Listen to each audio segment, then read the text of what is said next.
আসসালামু আলাইকুম। দীর্ঘদিন পর আবার একটা নতুন ভিডিও নিয়ে হাজির হয়েছি। চলে এসেছে গরমকাল, তাই আজ দেখাবো মিল্কশেক তৈরি করতে হয় কিভাবে। স্বাস্থ্যসম্মত এই খাবারটি তৈরি করতে যা যা লাগবে তা দেখিয়ে দিচ্ছি।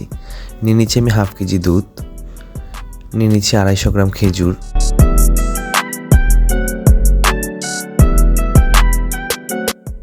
লাগবে 100 গ্রাম চিনি,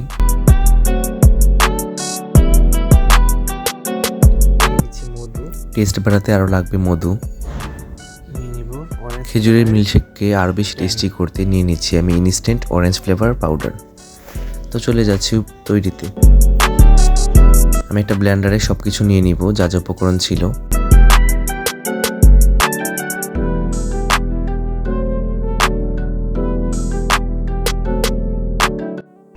আমি সাথে কিছু কিশমিশও নিয়ে নিয়েছি।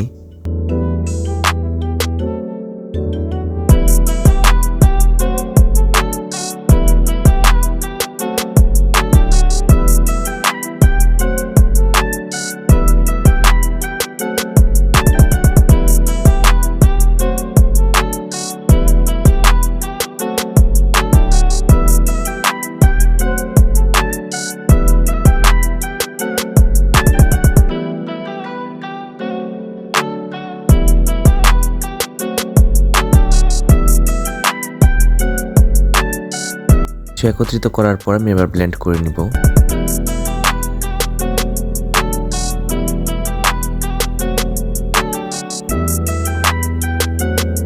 তো ব্লেন্ড করার পর কতটা ঘন হয়েছে, কীরকম হয়েছে তা দেখতেই পাচ্ছেন।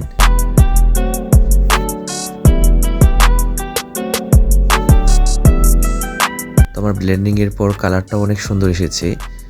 তো এইভাবে আপনারা খুব সহজেই অল্প সময়েই খেজুরের মিল্কশেক তৈরি করতে পারবেন। আর যেহেতু সামনে রমজান মাস আসছে, খুবই স্বাস্থ্যসম্মত হবে এই খাবারটা আপনার ইফতারিতে থাকলে। তো আজ এই পর্যন্তই, দেখা হবে আরও একটা নতুন ভিডিওতে। আমার ভিডিওটি ভালো লাগলে অবশ্যই সাবস্ক্রাইব করে দিবেন চ্যানেলটিকে এবং লাইক শেয়ার করতে ভুলবেন না। আর কী ধরনের নতুন ভিডিও দেখতে চান অবশ্যই কমেন্ট করে জানাবেন।